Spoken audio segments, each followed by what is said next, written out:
En esta noche preciosa, voy a invitarle a que usted pueda abrir su Biblia en Romanos capítulo 3. Romanos capítulo 3, verso 9.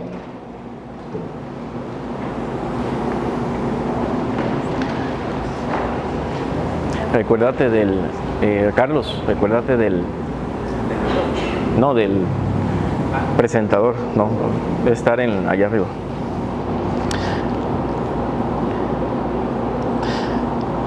Romanos capítulo 3, versículo 9. Leo para ustedes. ¿Qué pues? ¿Tenemos nosotros los judíos alguna ventaja sobre los demás? Voy a buscar la versión Reina Valera mejor. ¿Qué pues somos nosotros mejores que ellos? En ninguna manera, pues ya hemos acusado a judíos y a gentiles que todos están bajo pecado. Como está escrito, no hay justo ni aun uno. No hay quien entienda, no hay quien busque a Dios. Todos se desviaron. No sé si puedes hacerme un poco de brillo, que ya me siento como que me ahogo. Sí. Todos se desviaron, ahí, está bien. A una se hicieron inútiles, no hay quien haga lo bueno, no hay ni siquiera uno. Sepulcro abierto es su garganta, con su lengua engañan, veneno de áspides hay debajo de sus labios. Su boca está llena de maldición y de amargura, sus pies se apresuran para derramar sangre, quebranto y desventura hay en sus caminos, y no conocieron camino de paz, no hay temor de Dios delante de sus ojos. Gloria a Dios. En esta ocasión vamos a cerrar como este subtema que hemos estado trabajando en estas semanas anteriores. Vimos el tema del capítulo 1, que se centraba prácticamente acerca de la condición del hombre pagano. La condición del hombre que vive de una manera perdida, que vive de una manera corrupta, de aquella persona que comete pecados tal vez terribles, horribles y demás. Pero también vimos el caso del moralista, ¿verdad? Que era la persona que tal vez se porta mejor que otros, que tal vez siente que por portarse bien tiene el derecho de criticar a los demás. Y también aplicamos que a veces como creyentes también tenemos estas mismas actitudes. Entonces, también nos encontramos con la persona que es moralista, aquella persona que cree prácticamente que por portarse de una manera correcta alcanza el reino de los cielos. Y tenemos el tercer grupo que hablamos de los judíos, o los religiosos, aquellas personas que prácticamente por su religión, por profesar o cumplir con algunas ceremonias, por cumplir con algunas cosas, estas personas piensan que prácticamente pueden ganar el cielo por su forma de comportarse. No sé si puedes colocarme la siguiente diapositiva, por favor. Disculpa. Nadie es justo. Nadie es justo. Veamos el verso 9. El verso 9 nos dice: ¿qué pues somos nosotros? ¿Mejores que ellos? Dice: en ninguna manera. En ninguna manera. Tal vez se lo puedes pasar Sí, ese mismo. Pues ya hemos acusado a los judíos y a los gentiles que todos están bajo pecado. Ok. Nos dice acá que de ninguna manera podemos pensar que somos mejores que aquellos que no conocen de Dios o que aquellos que están practicando algún pecado. Él hablando como judío. Todos, según el versículo 9, han pecado. Todas las personas han pecado. Sean judíos, sean gentiles, de cualquier religión, de cualquier profesión, todas las personas están bajo pecado. Y todos, según el versículo 10 en adelante, están bajo ¿qué? Bajo condenación. Se desviaron por completo. El versículo 10 nos dice, a manera de poema, como está escrito, no hay justo, no hay quien entienda, no hay quien busque a Dios, todos se desviaron y se hicieron inútiles. Eso se puede encontrar en el Salmo 14 del 1 al 3 y en el Salmo 53 del 1 al 3, donde se refiere que todo ser humano se ha perdido, tanto el moralista, tanto el religioso como el pagano. Todo ser humano se encuentra de una condición pecaminosa. Por muy buenos que seamos, por muy buenos que hagamos las cosas, en algún momento pecamos, porque esa es la condición humana. Todos se desviaron, dice el versículo 12, todos se hicieron inútiles, no hay quien haga lo bueno. Y comienza a hablar acerca del pecado de una manera simbólica. Esto es como un poema. Sepulcro abierto es su garganta, o sea, son chismosos, con su lengua engañan, veneno de serpiente hay debajo de sus labios, su boca está llena de maldición y de amargura, sus pies se apresuran a derramar sangre, hay homicidio, quebranto y desventura en sus caminos, no conocieron camino de paz, son violentos, es lo que quiere decir este otro versículo. Y cierra el versículo 18 diciendo al final, no hay temor de Dios delante de sus ojos. Esa es la condición del ser humano, la condición del pagano, la condición del moralista y la condición de todo religioso. Sin Cristo, hermanos, no hay salvación. Jesús dijo, yo soy el camino, la verdad y la vida. Nadie va al Padre si no es por mí. Así que todos se encuentran bajo la condición de pecado, según este pasaje. Vamos al versículo 19. Hay un por tanto. Póngame la siguiente mientras. Por lo tanto, ¿qué dice el verso 19?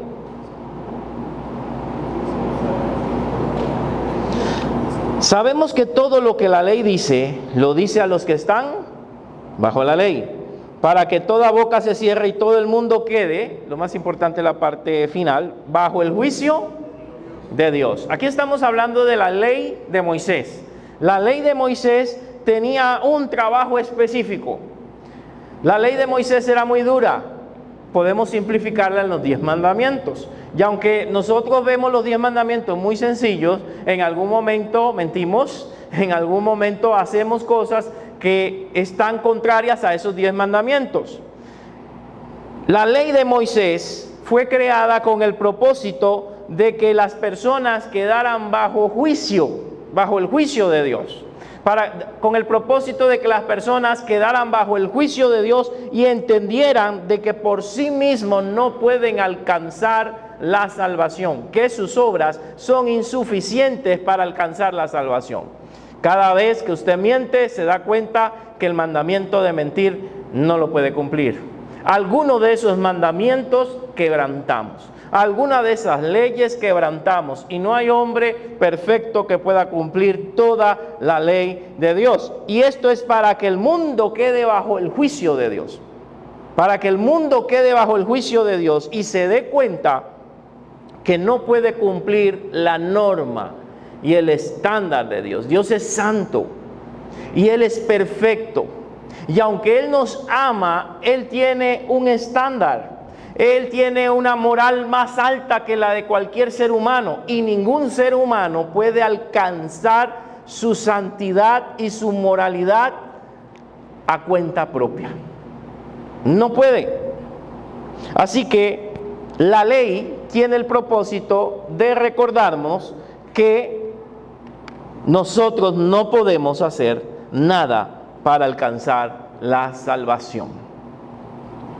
Dice el versículo 20, es más claro, ya que por las obras de la ley ningún ser humano es justificado, ningún ser humano será justificado delante de él, porque por medio de la ley es el conocimiento de ¿qué? Del pecado. La ley me enseña que soy pecador.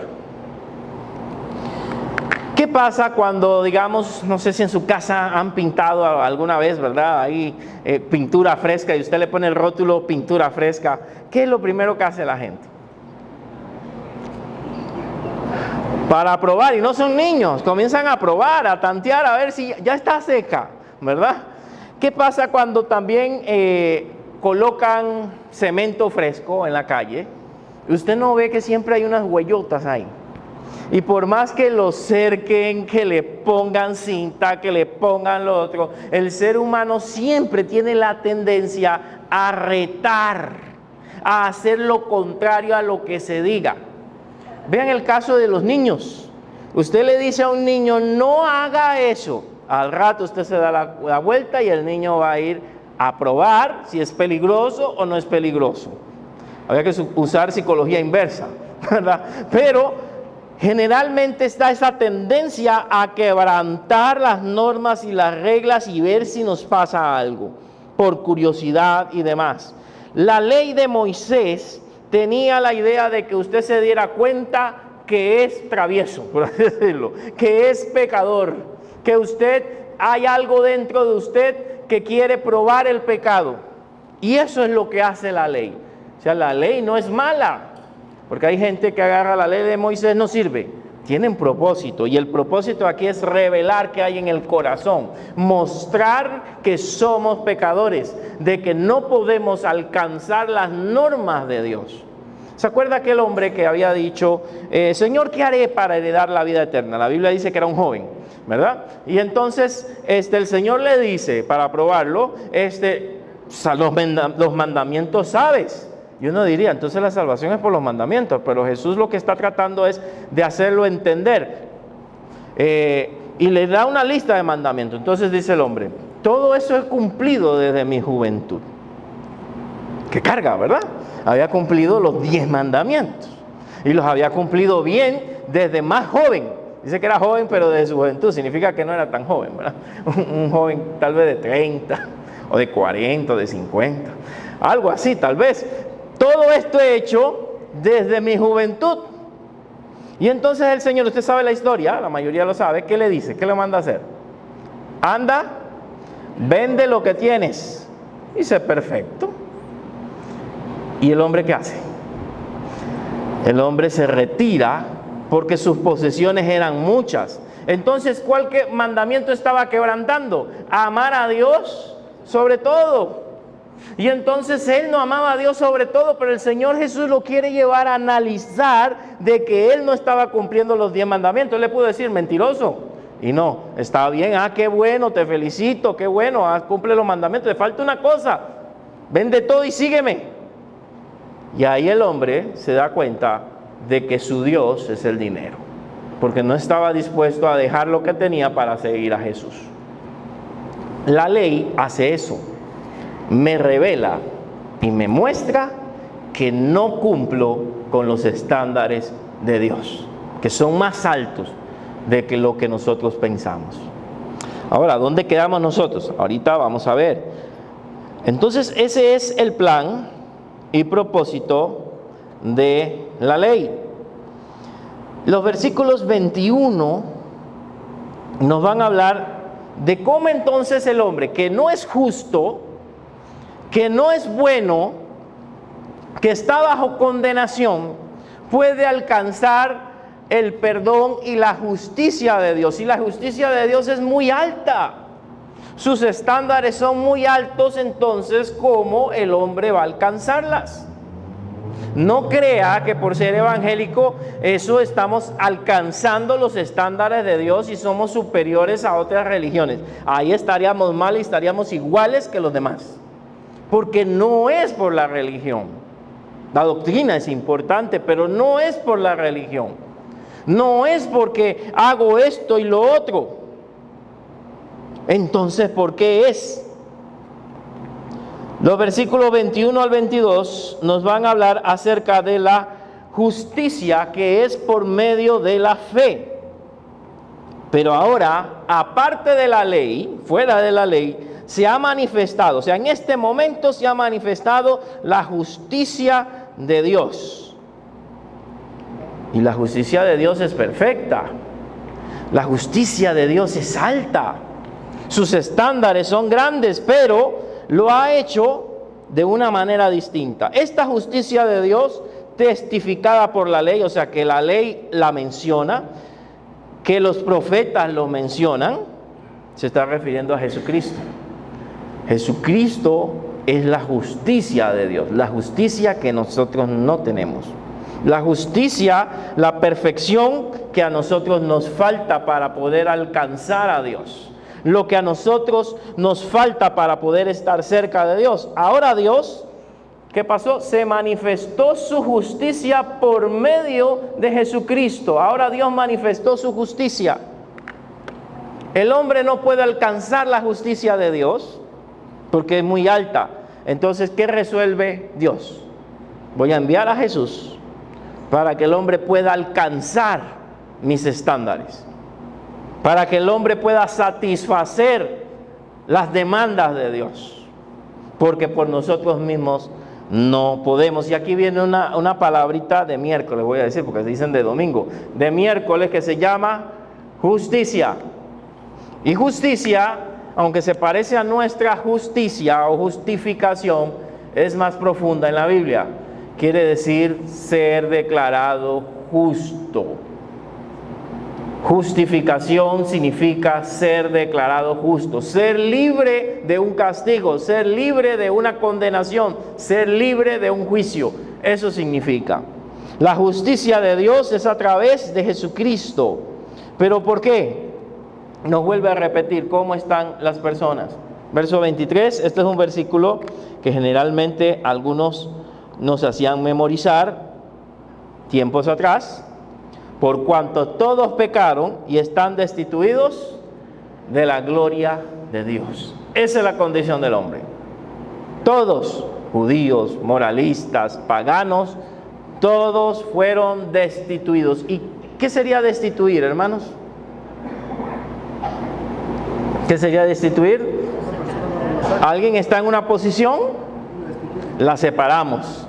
La quitamos de su posición. El ser humano tenía una posición delante de Dios. Cuando él peca, Adán y Eva, esa posición se pierde y toda la humanidad queda destituida de la gloria de Dios. Ya no puede llegar al cielo porque ya no cumple las normas de Dios. ¿Y cómo íbamos a hacer? Ya no había entonces salida, pero Dios proveyó una salida, que es Jesucristo. Esa es nuestra justicia. Entonces no es solamente que acepto a Jesús. Cuando yo recibo a Jesús, ocurren un montón de cosas que yo no tengo idea, hermanos, y que en Romanos vamos a estudiarlas. Dice que somos regenerados, que somos santificados. Dicen que también hemos sido elegidos. Ocurren muchos cambios en el momento que yo recibo a Jesús de corazón. Ocurre un milagro ahí. Dentro de mí estaba muerto y ahora viene la vida, ahora viene a vivir el Espíritu Santo. Ocurren cosas en esos segundos, cosas increíbles, y de ahí es el comienzo de una vida nueva con Dios. Pero para que esto ocurra, tuvo que venir Jesús y manifestar la justicia de Dios. Y esta justicia es por la fe. Veamos el 24. Fuimos, ¿qué? Siendo justificados. ¿De qué manera? Gratuitamente. Si le cuesta la palabra justificar, es una palabra técnica que se usaba en el tiempo antiguo como declarar justo. Fuimos declarados justos gratuitamente. No pagué nada por ello. No hice nada para que me declararan justo de todos mis pecados. Fui declarado justo. Aquí la idea es como alguien que está en un juicio, hermanos. Hay un juicio y esta persona, el juez la condena. Le dice, bueno, tú vas a ir a la cárcel o pena de muerte. Vamos a ponerlo más difícil. Vas a ir a pena de muerte, vas a morir por tus acciones. Y entonces se levanta alguien y dice, yo voy a ocupar su lugar. Yo voy a ocupar su lugar. Y todo el juicio que era para él, para que sea justo, dámelo a mí. Y entonces todo el castigo hasta la muerte se le da a esta otra persona. Y se le declara al que era culpable libre, justificado. Se hace un decreto donde usted es justificado, vaya en paz. Eso fue lo que hizo Jesús con nosotros. Estábamos condenados, estábamos bajo condenación, y Jesús ocupa nuestro lugar, muere, Él paga lo que teníamos que pagar, muere, y hay textos que dicen que hasta descendió a las partes bajas de la tierra, hasta el infierno, no digo que a sufrir, a proclamar, pero fue a ese lugar para que usted y yo no fuéramos a ese lugar, para que usted y yo no muramos eternamente. Él ocupó nuestro lugar. Vea el valor de la salvación. Vea lo que vale la salvación para a veces nosotros descuidarla, para a veces nosotros comportarnos como si nada. Éramos condenados y Él nos miró con misericordia, merecíamos el castigo y viene a la tierra y ocupa nuestro lugar para que usted y yo tengamos vida eterna y no vayamos al infierno, ni seamos condenados por todo lo que hemos hecho como humanos. Eso se llama declarar justo, eso se llama justificar. Dios hace un decreto y nos declara justos aquellos que creemos en Jesús. Y toda la ira de Dios va ¿sobre quién? Sobre Jesús. Recuerde que cuando Jesús está orando en el monte de Getsemaní, Él le dice al Padre, Padre, pasa de mí ¿qué? Esta copa. La copa, en Apocalipsis, cuando estudiamos Apocalipsis, es símbolo de juicio. Las copas en símbolo de juicio. O sea, pasa de mí esta situación, pasa de mí esta copa, este juicio. Cuando Él está en la cruz, se recuerda, y eso lo vamos a recordar en estos meses, ¿verdad? Cuando Él está en la cruz, en algún momento dice, Padre, ¿por qué me has abandonado? ¿Qué sintió ahí Jesús? Toda la carga de nuestros pecados sobre Él. Y la ira de Dios sobre Él, y el rostro de Dios no viendo a su Hijo y viendo nuestros pecados y nuestras maldades. Todos nuestros pecados se cargaron sobre Jesús, y el Padre no podía mirarlo, y Él siente el abandono en ese momento y dice, Padre, ¿por qué me has desamparado? Ese abandono que hubiera sido para nosotros, Jesús lo cargó, lo sufrió, para que usted y yo tengamos vida eterna y no seamos condenados con el mundo. Su amor es grande. Y eso es lo que Pablo está abordando aquí, en este capítulo, el tema de la justificación. La próxima quincena veremos, o cuando nos toque el culto, estudiaremos un poco más sobre la justificación y los beneficios, porque hay más beneficios de que hayamos sido declarados justos. Hay beneficios en eso. Seguimos. El frío me los está durmiendo, hermanos. Como tristes. Dice, por lo tanto, ¿en qué concluimos? Los versículos 24 y 25 son conclusiones, son cierres de estas ideas.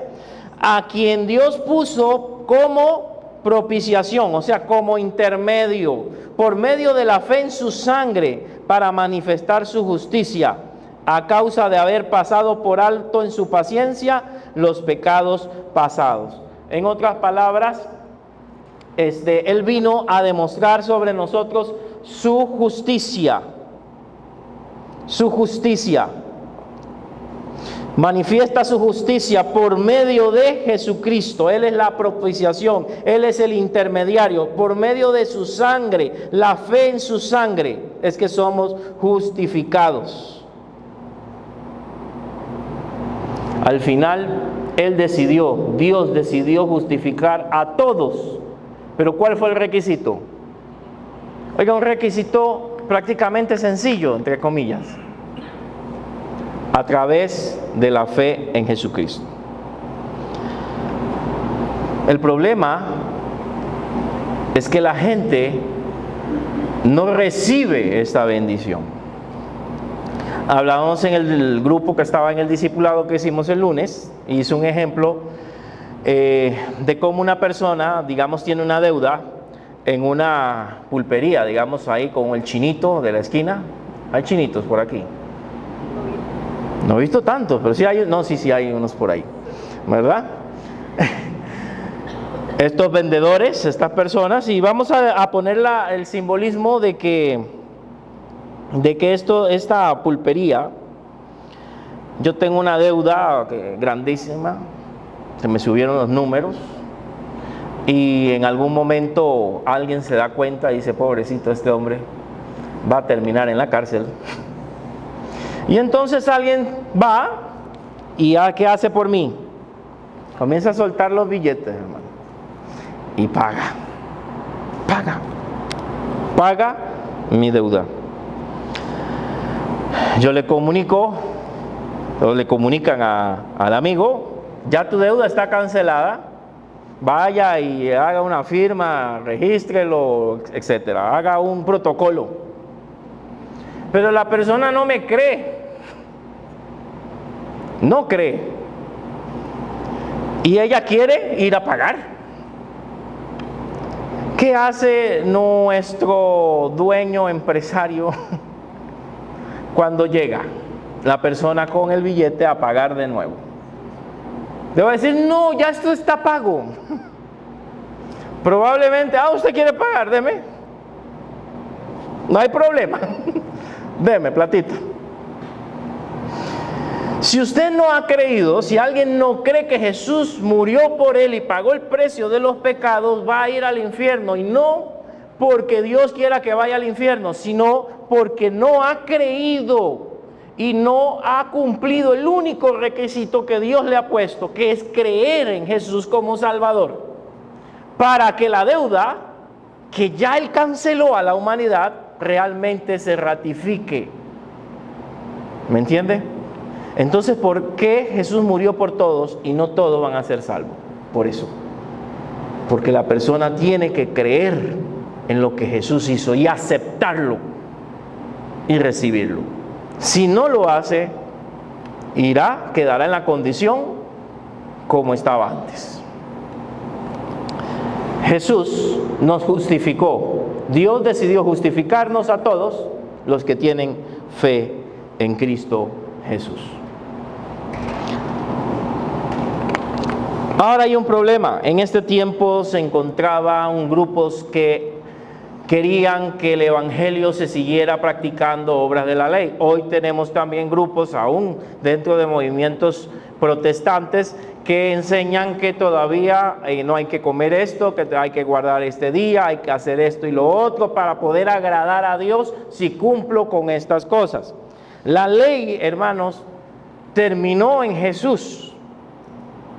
Es importante, sí. ¿Por qué era importante? Ya vimos qué hacía la ley, qué hacían los mandamientos. ¿Revelarme qué?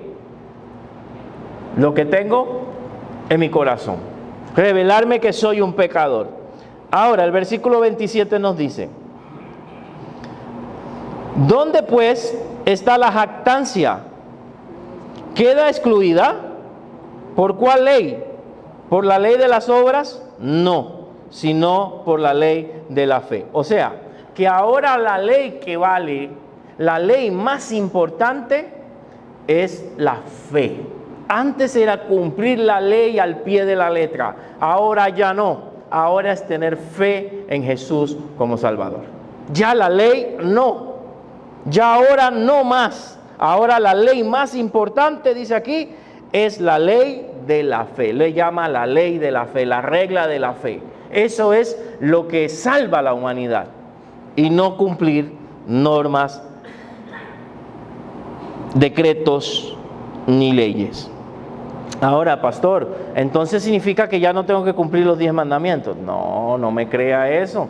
Ahora, otros pasajes dicen que la ley de Dios fue escrita en el corazón nuestro. Ya no en tablas como las tablas de Moisés, sino en las tablas de nuestro corazón. ¿Eso qué significa? Que ahora yo no necesito una regla para cumplirla. Ahora el Espíritu me hace sentir si algo está mal o está bien. Y desde el corazón y desde dentro de nosotros nos ayuda a cumplir las normas de Dios. Es el Espíritu Santo. No una norma, es el Espíritu Santo. No una regla. Por eso que si cuando alguien llega a la iglesia, hermanos, y tal vez no llega muy bien, ¿verdad? ¿Cómo llegan los carros a los talleres? ¿Y por qué llegan a los talleres? ¿Para qué? Para que vean su belleza ahí, para que lo exhiban. ¿Quién lleva un carro a un taller para que lo exhiban? Para que el mecánico diga, ¡ay, qué buen carro! Puede ser que qué bueno, pero tiene un problema. ¿Se lleva para qué? Para que lo arreglen. Porque tiene un problema. ¿Para qué llega la gente a la iglesia? Porque este es un club de perfectos. Algunos creímos que es así, ¿verdad? Y hasta le ponemos algunas normas a las personas. Aquí usted entra de esta manera, tiene que dejar esto y lo otro. Y vea, no me malinterprete que estoy queriendo decir que seamos liberales y permitamos todo. No, el Espíritu Santo y la palabra, si la persona abre el corazón, se encargan de transformar la vida de las personas. Si yo lo hago a la fuerza, ven acá, ¿por qué vistes así? ¿Por qué haces así? Eso no va a funcionar porque eso no va a entrar en el corazón. Tiene que ser a través de la palabra y la obra del Espíritu para que cambie las vidas de las personas. A veces estamos garroteando y no hay efecto, no hay cambio. Tal vez hay un cambio externo, porque aquí se llega de esta manera, pero por dentro me quito esto. Soy rebelde. Está como el niño que en una ocasión, en los tiempos que castigaban así, la maestra le decía, arrodíllese de castigo. ¿Algunos vivieron eso? No, yo vi los ¿cómo se llaman? Los borradores y las tizas volar alrededor mío, ¿verdad? Casi me da una maestra en la cabeza. Y bueno, se arrodilla, y no quiero, se arrodilla. Si no, va castigado y no sé qué con su mamá. Entonces se arrodillaba el niño, ¿verdad? Estoy arrodillado, pero por dentro estoy de pie. Al final no logras un efecto con esos castigos, porque no estás cambiando el alma. Dios sí puede transformar las vidas internamente, no externamente. Ahora, nos dice el verso 28, concluimos, pues, que el hombre es justificado por la fe sin las obras de la ley. Sin las obras de la ley. La fe es la que justifica, la fe en Cristo. Ahora no es una fe nada más, yo creo y quiero seguir igual. No, es creer en Jesús, pero eso va a implicar que Él me va a transformar y yo ahora le voy a obedecer. Eso implica cambio. Porque algunos creen que es repetir una oración nada más. No, es con fe. La clave es la fe para que realmente haya un cambio.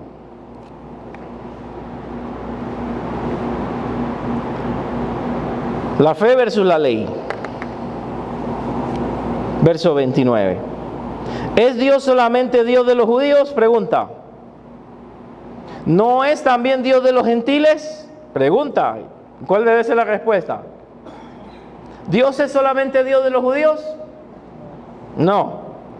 ¿Es Dios de los gentiles, de nosotros? Sí.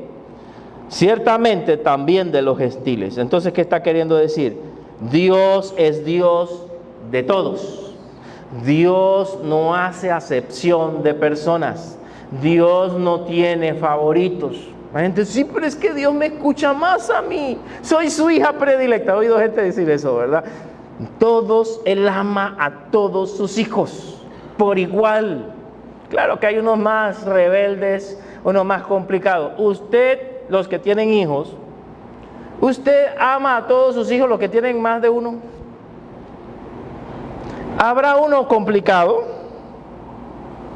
¿Habrá uno rebelde? ¿Habrá uno que es más contestón? Tal vez alguno que les saca las canas. A veces se turnan, ¿verdad? Se porta bien uno y el otro se pone mal. Después el otro se acomoda y usted dice felicidad. No, el otro se va a complicar.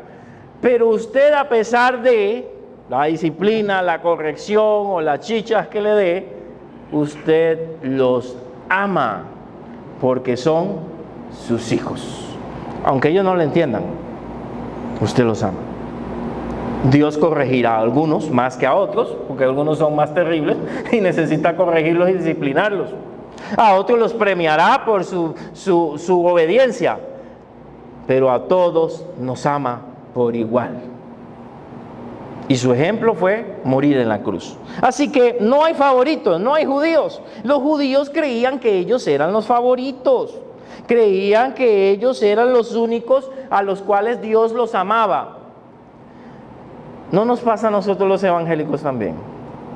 Que en algún momento creímos que somos mejores. Que somos mejores que los de afuera y que solo Dios nos ama a nosotros.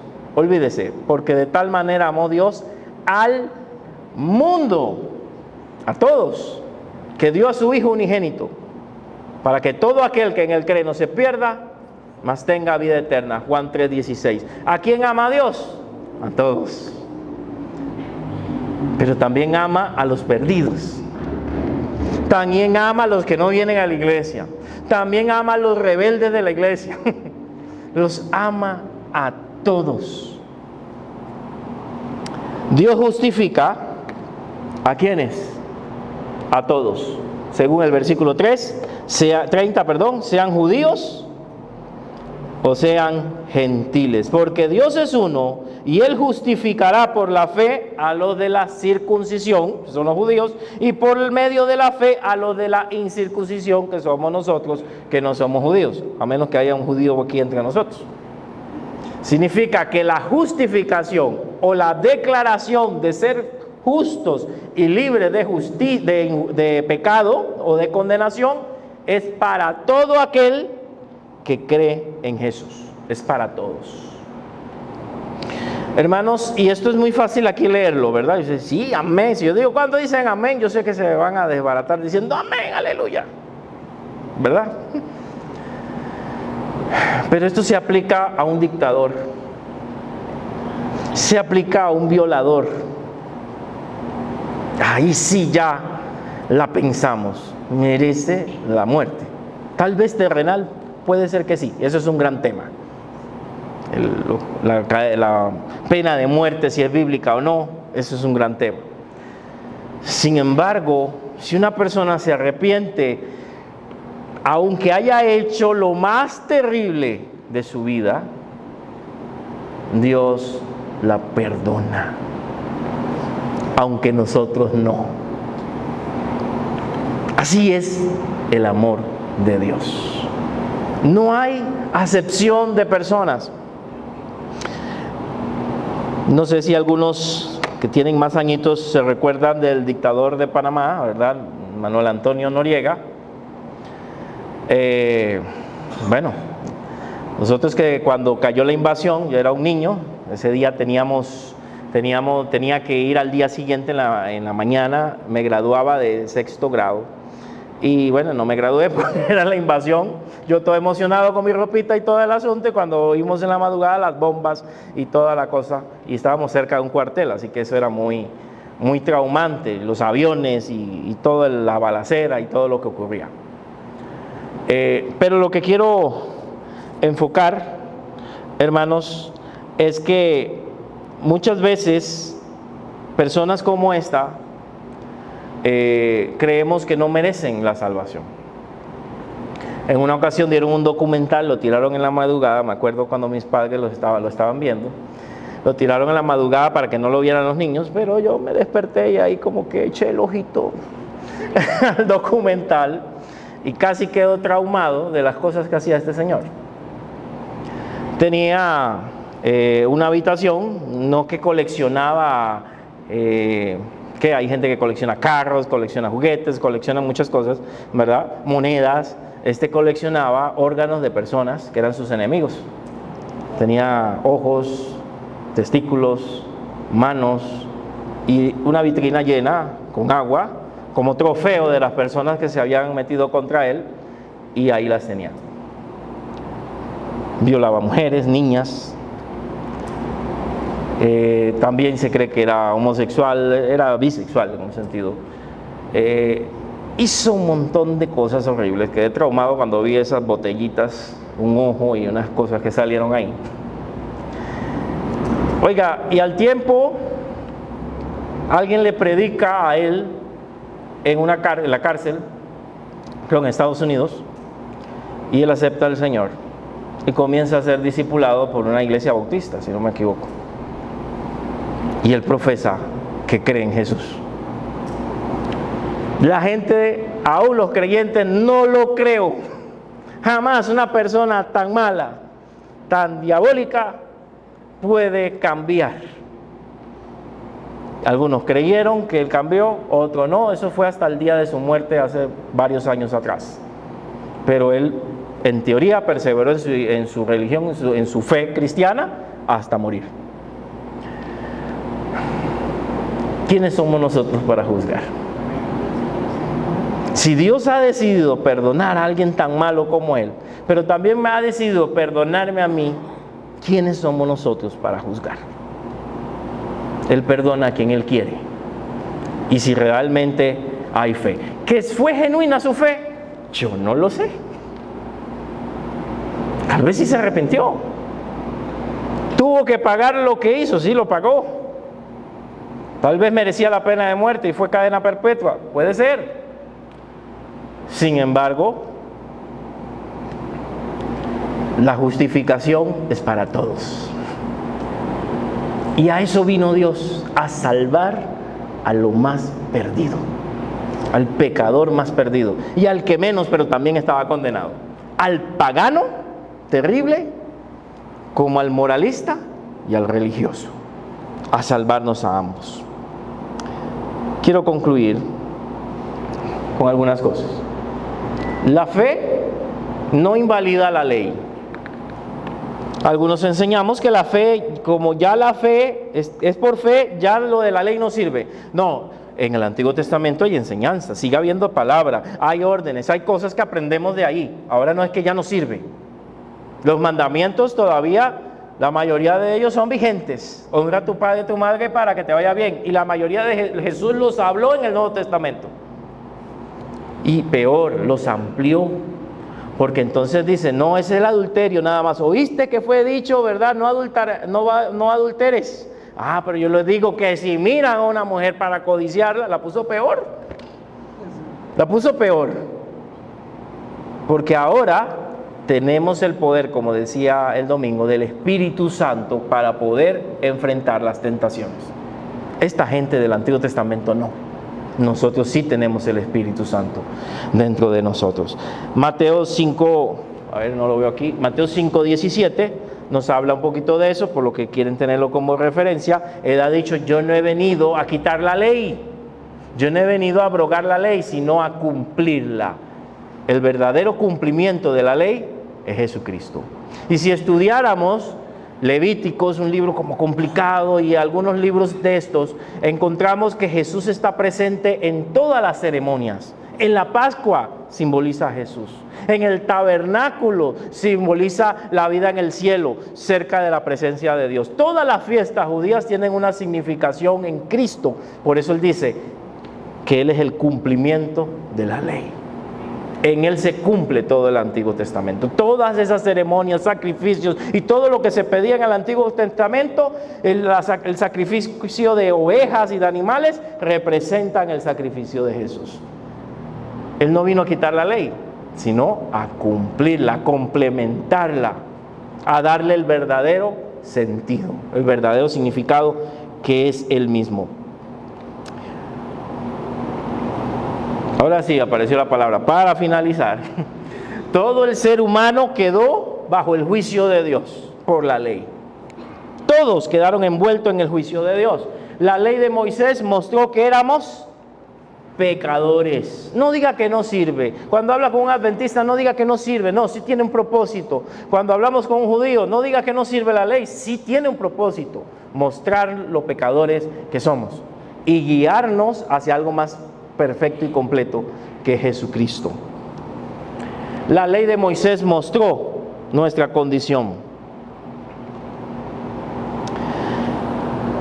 En este tiempo, Dios decidió justificarnos gratuitamente por medio de Jesucristo a los que creen en Él.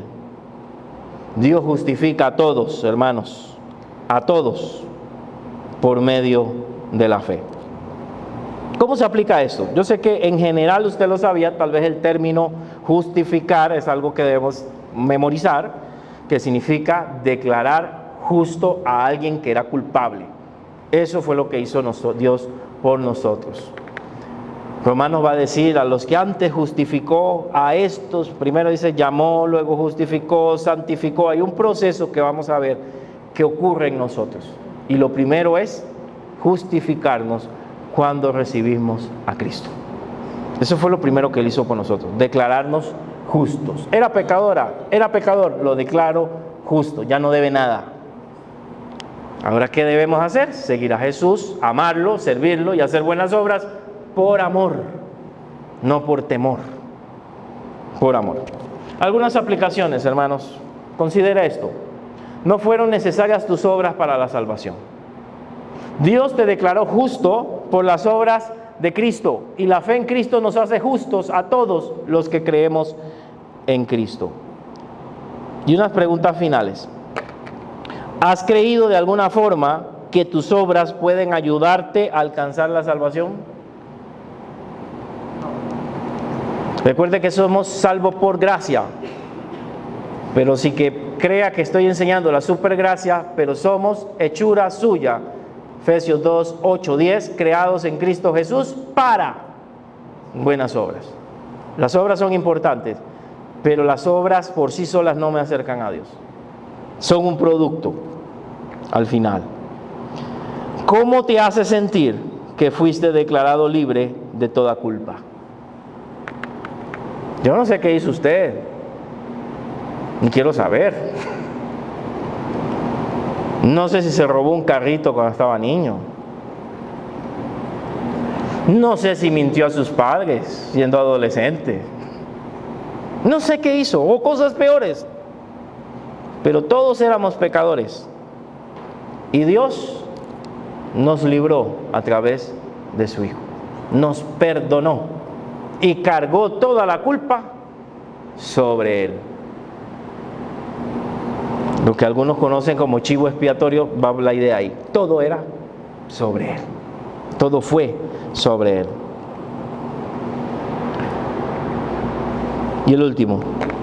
¿Crees que alguien no merece la salvación?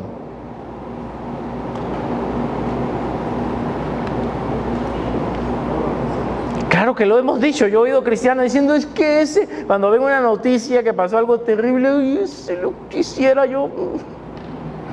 ¿Por qué no hay pena de muerte en Costa Rica? Dicen algunos. ¿Ok?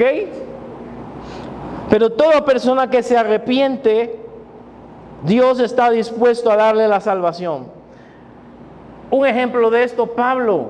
Lo leemos y vemos todo lo que, ay Pablo, qué lindo. Pero Pablo, ¿qué no hizo? Mató cristianos. Consintió en la muerte de Esteban. Estuvo ahí. Y por eso él le dolió mucho cuando ya abrió los ojos. Y se dedicó por completo a la obra. Porque probablemente ese era un peso sobre su vida. Porque mató cristianos y los llevaba a la cárcel. Si una persona que puede asesinar, Dios la perdona y hasta la utiliza para su gloria, como el apóstol Pablo, ¿qué no puede hacer Dios con nosotros? ¿No es este un mensaje que se debe compartir con otras personas? ¿A quién lo harás? Que sepan que Jesús murió por ellos. Que sepa tu vecino que Jesús murió por él. Que sepa tu compañero de trabajo que hay esperanza en Jesús. Que no está condenado si recibe a Jesús como su Salvador. Que sepa que hay esperanza para la humanidad. A eso somos llamados. A brindarle esperanza a las personas que no la tienen y a explicarles que Jesús murió por ellas y que si le aceptan no van a condenación, pero un aceptar de corazón. ¿Qué tal si inclinas tu rostro ahí? Padre, hemos estudiado en esta noche una parte del tema de la justificación y hemos visto lo grande que eres tú, tu amor tan grande, que siendo nosotros aún pecadores, Cristo murió por nosotros. Ninguno de nosotros merecía la salvación, pero a ti te plació llamarnos y nosotros respondimos a ese llamado. Hoy oro por las personas que están a nuestro alrededor, que viven cerca, nuestros propios familiares que no te han recibido, aquellos que se han alejado, aquellos que están en contacto con nosotros y tal vez nos da vergüenza hablarles, pero su vida eterna está en riesgo. Danos valor para hablarles, para que ellos oigan, para que tengan la oportunidad de responder a tu llamado. Úsanos como iglesia aquí, en esta zona, para que más personas conozcan de ti, para que más personas se acerquen a ti y reciban esta buena noticia de que tú has perdonado sus pecados, que tú los has justificado a través de la fe en Cristo Jesús. Gracias por mis hermanos aquí presentes. Hay personas nuevas, hay muchachos, Señor, hay adultos, hay personas con años, muchos años en la iglesia que están aquí, que han perseverado. Que no se nos olvide a ninguno de nosotros la salvación tan grande que Cristo nos ha dado y que podamos ser fieles y comprometidos, a pesar de lo difícil que sea la vida cristiana. No echemos hacia atrás, porque Jesús se entregó por completo por nosotros. Gracias, Dios, por justificarnos. Lleva con bien a mis hermanos a su hogar y su lugar de destino, y que esta palabra la guardemos en nuestro corazón para darte gracias por la salvación tan grande que nos has dado. En el nombre de Jesús. Amén. Amén. Que el Señor me les bendiga, amados. Dios les bendiga. Prohibido no saludarse, hermanos. Bendiciones.